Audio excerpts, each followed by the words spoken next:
بالدعوة لله رب العالمين تطيب.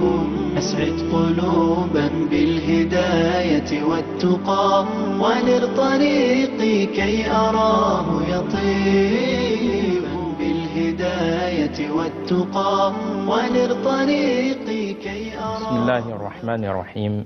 الحمد لله رب العالمين، والصلاة والسلام على أشرف الأنبياء والمرسلين نبينا محمد وعلى آله وصحبه أجمعين. Chers frères, chères sœurs, assalamu alaikum wa rahmatullahi wa barakatuh. Et bienvenue à tous et à toutes dans la continuité de l'énumération des bénéfices tirés du hadith, sur les étapes de la création de l'homme dans le ventre de sa mère. Et ce noble hadith a de nombreux bénéfices. Et parmi ces bénéfices, la fin de l'homme. Et la fin de l'homme dans ce bas monde est de deux sortes. Ou bien il fait partie des bienheureux, ou bien il fait partie des damnés. Et ceci en fonction de ses œuvres accomplies dans ce bas monde. Donc c'est pour cela, chers frères, chères sœurs, le fait qu'on se rappelle tous l'importance d'œuvrer, l'importance d'accomplir des œuvres, pendant qu'on en a toujours l'occasion. Parmi les morts, ils souhaiteraient revenir, ils espéreraient revenir afin de n'accomplir ne serait-ce qu'une bonne action. En voyant que tout, quand la personne est dans l'au-delà et que l'au-delà se dévoile à elle, elle voit que son au-delà repose, tout repose sur ce qu'elle a accompli dans son temps d'existence sur terre. Et par la grâce d'Allah subhanahu wa ta'ala, le fait qu'on soit parmi les vivants. Et que la personne, elle est toujours dans la capacité d'accomplir des œuvres qu'elle emportera avec elle, qu'elle amènera avec elle dans sa tombe. Et c'est pour cela que la personne, elle se doit de manière journalière d'accomplir des œuvres qui seront cause de son bonheur éternel dans l'au-delà. Et de savoir que ce bas monde est une vie qui prendra fin et une vie éphémère. Et que l'au-delà est éternel. Donc, saisir l'occasion et faire sa balance journalière. Et parmi la balance journalière, le fait de voir où on en est par rapport aux ordres d'Allah subhanahu wa ta'ala, et parmi celle-ci, l'accomplissement de la prière, qui est négligé chez de nombreuses personnes et qui fait partie des premières œuvres sur lesquelles les gens seront jugés au jour de la résurrection, et qui fait partie des œuvres les plus aimées d'Allah subhanahu wa ta'ala, la relation entre la créature et le créateur. Eh bien la personne verra que tout, dans l'au-delà, que tout reposait sur les œuvres accomplies dans ce bas monde, que ce soit le bonheur de la personne tout comme le malheur de la personne. Tout était en fonction des œuvres accomplies par la personne et dont il en était la cause. Et cela nous permet de pouvoir être attentifs. Allah subhanahu wa ta'ala, il dit فَمِنْهُمْ شَقِيٌّ وَسَعِيدٌ. Certains hommes seront malheureux et d'autres bienheureux. Et aussi, parmi les bénéfices que l'on peut tirer de ce noble hadith, est que les œuvres valent selon leur fin. Et que ce sont les dernières œuvres qui sont déterminantes de la fin heureuse ou malheureuse de la personne, comme nous avons pu le voir. Ce sur quoi la personne mourra.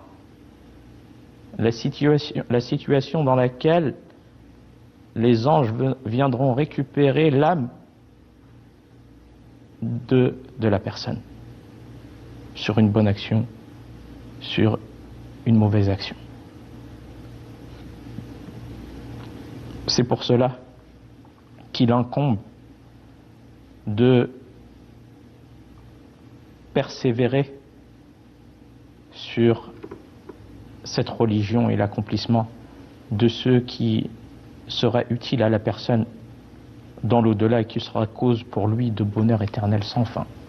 Ni tristesse au paradis, ni tristesse, ni souci, ni fatigue. Un plaisir de manière continue et éternelle par cause de ce qu'il accomplissait dans ce bas monde. Et c'est pour cela qu'il est demandé à la personne de rester ferme et de s'accrocher à sa religion, l'islam.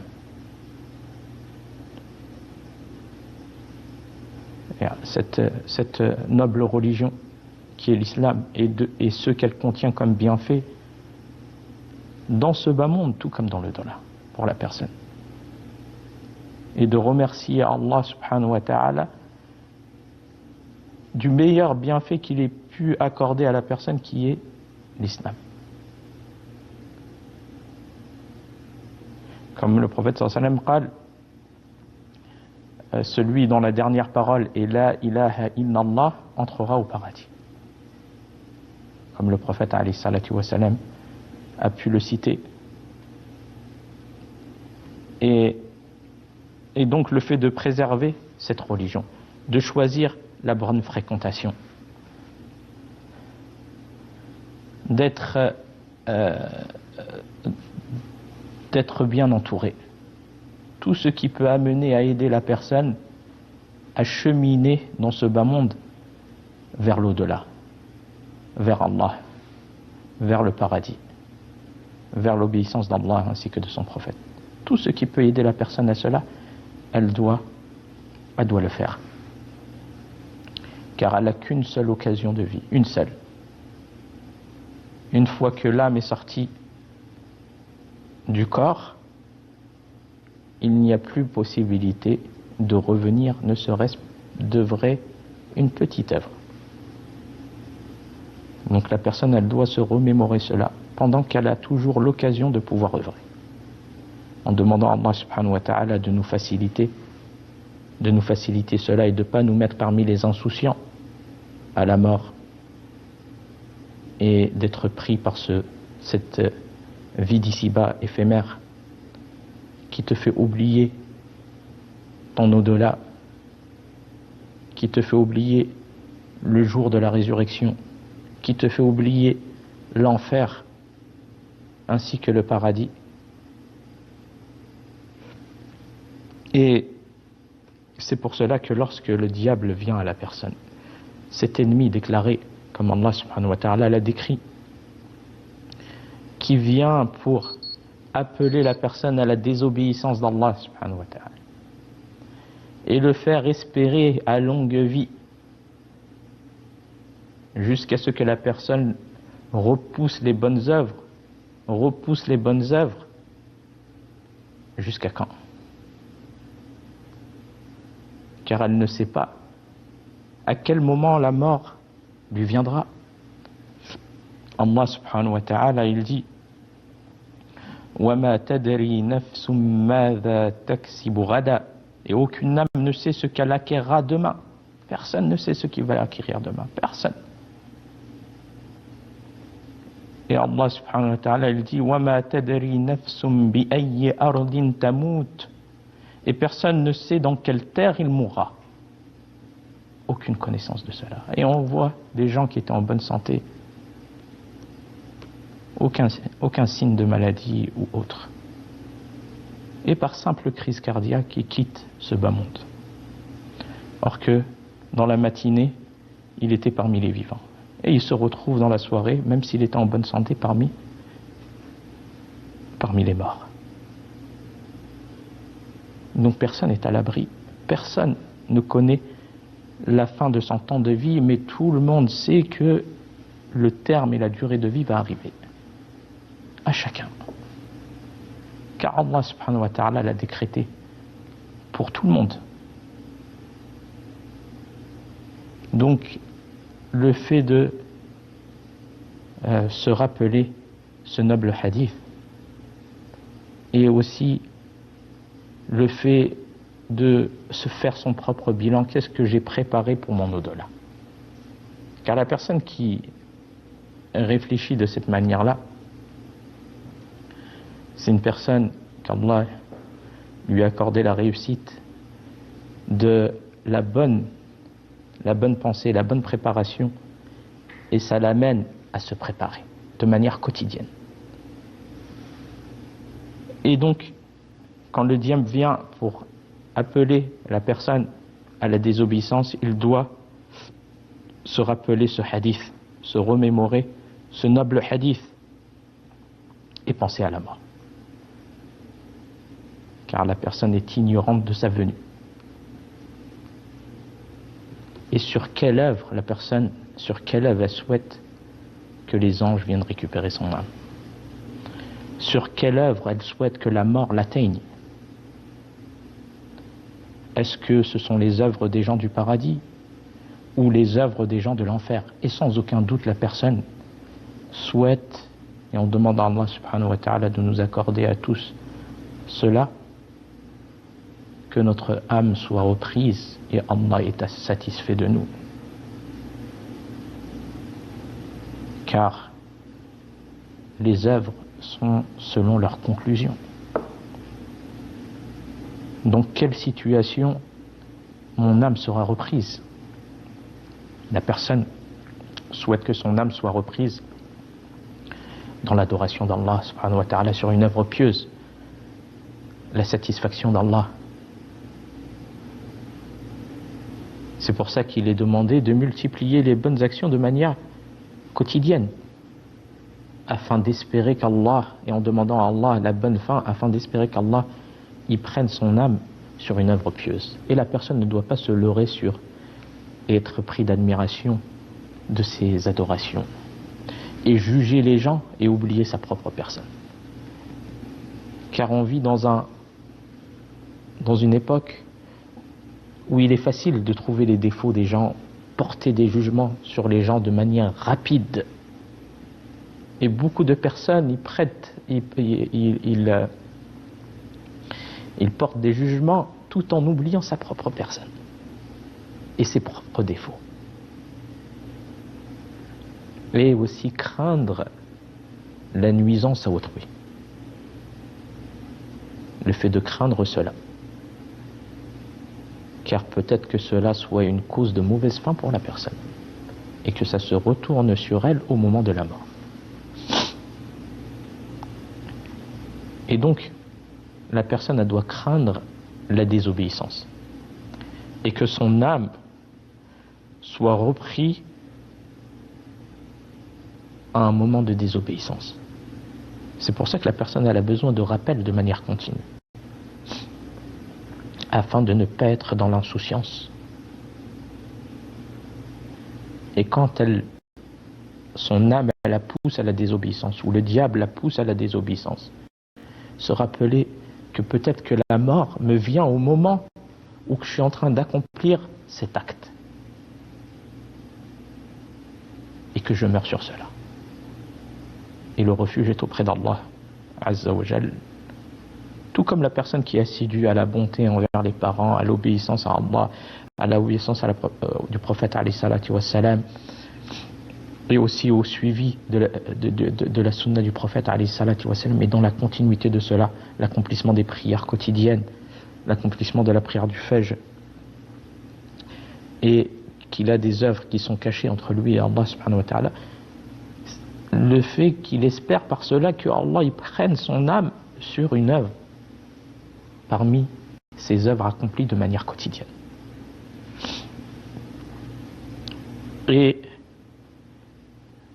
la personne, il y a deux situations. Soit les anges, ils viennent la récupérer, les anges de la miséricorde viennent récupérer son âme. Et on demande à Allah subhanahu wa ta'ala cette bonne fin pour tous. Comme Allah azza wa jalla il dit concernant les anges de la miséricorde, ils viennent récupérer l'âme du croyant. Allah subhanahu wa ta'ala il dit Inna alladhina qalu rabbuna Allahu thumma istaqamu tatanazzalu alayhim al-malaikatu an la takhafu wa la tahzanu wa abshiru bil jannati allati kuntum tu'adun. Ceux qui disent notre Seigneur est Allah et qui se tiennent dans le droit chemin, les anges descendent sur eux disant n'ayez pas peur et ne soyez pas affligés et ayez la bonne nouvelle du paradis qui vous était promis. Yani, il aurait annoncé la bonne nouvelle du paradis à un moment difficile pour la personne qui passe vers quelque chose de nouveau. Et les anges de la miséricorde qui viennent l'apaiser à ce moment-là. Car ils délaissent la famille, ils délaissent. Donc, qui leur disent, les anges, n'ayez pas peur. Et ayez la bonne nouvelle du paradis qui vous était promis à ce moment-là, à un moment difficile. En demandant à Allah subhanahu wa ta'ala qu'il fasse que nous soyons tous parmi cette catégorie de personnes. Quant à celui qui a mécru et que les anges du châtiment viennent récupérer son âme et le refuge est auprès d'Allah, Allah a donné cette description par sa parole. وَلَوْ تَرَى إِذِ الظَّالِمُونَ فِي غَمَرَاتِ الْمَوْتِ وَالْمَلَائِكَةُ بَاسِطُو أَيْدِيهِمْ أَخْرِجُوا أَنفُسَكُمْ الْيَوْمَ تُجْزَوْنَ عَذَابَ الْهُونِ بِمَا كنتم تقولون على الله غير الحق وكنتم عن آياته تستكبرون. Et si tu voyais les injustes lorsqu'ils seront dans les affres de la mort et que les anges leur tendront les mains disant laissez sortir vos âmes, aujourd'hui vous subirez le châtiment de l'humiliation pour ce que vous disiez sur Allah d'autre que la vérité, et parce que vous vous détourniez orgueilleusement de ces versets. La personne doit ressentir cela, ces deux situations, afin de demander à Allah subhanahu wa ta'ala la bonne fin et d'être préservé de la mauvaise fin. Et la personne, elle voit, quand il lui est dévoilé l'au-delà et qu'elle voit la vérité avec certitude, elle voit que tout reposait sur ses actions accomplies dans ce bas monde. Tout reposait sur cela. Elle voit la répercussion des actes accomplis, que ce soit en bien ou en mal, dans l'au-delà. Alors la personne, elle souhaiterait revenir afin d'accomplir ne serait-ce qu'une bonne action. Mais il n'est pas possible. Une fois que la personne, l'âme est récupérée et qu'elle fait partie des morts, ses œuvres sont arrêtées. Et elle voit cela, elle souhaiterait revenir, ne serait-ce que pour œuvrer afin d'accomplir une bonne action qui lui sera utile dans l'au-delà. Allah Azza wa Jalla dit حتى إذا جاء أحدهم الموت قال رب ارجعون لعلي أعمل صالحا فيما تركت كلا إنها كلمة هو قائلها ومن ورائهم برزخ إلى يوم يبعثون. Regardez l'importance des actions accomplies dans ce bas monde. Des bonnes actions, ce que la personne peut faire comme bonne action qui soit cause d'être préservée de l'enfer et d'atteindre le bonheur éternel, qu'elle ne le néglige pas. Regardez, Allah subhanahu wa ta'ala, il décrit la situation des personnes qui regrettent. Allah il dit, puis lorsque la mort vient à l'un d'eux, il dit, Seigneur, fais-moi revenir sur terre, dans ce bas monde. Pourquoi? Est-ce que c'est pour faire du commerce? Est-ce que c'est pour faire fructifier son bas monde? Non. Pourquoi il veut revenir? Quelle est la cause de revenir? Allah, le Seigneur de l'univers, il décrit quelle est la cause de l'envie de son retour dans ce bas monde, après que tout lui ait été dévoilé. Regardez qu'est-ce qu'il dit. Puis lorsque la mort vient à l'un d'eux, il dit, Seigneur, fais-moi revenir sur terre, afin que je fasse du bien. Afin que je fasse du bien. Dans ce que je délaissais. Regardez le regret. Alors quelle est la réponse? Non. C'est simplement une parole qu'il dit. Derrière eux, cependant, il y a une barrière jusqu'au jour où ils seront ressuscités. Regardez la plus grande perte. La personne, elle peut perdre, échouer à un examen dans ce bas monde, échouer à un commerce et se rattraper dans d'autres choses. Mais quand la mort vient à la personne, il n'a plus la possibilité de revenir pour accomplir quoi que ce soit. Donc son occasion, c'est l'occasion dans laquelle il se trouve maintenant. Les gens espéreraient, parmi les mourants, être à la place des vivants, dans le but d'accomplir une bonne action.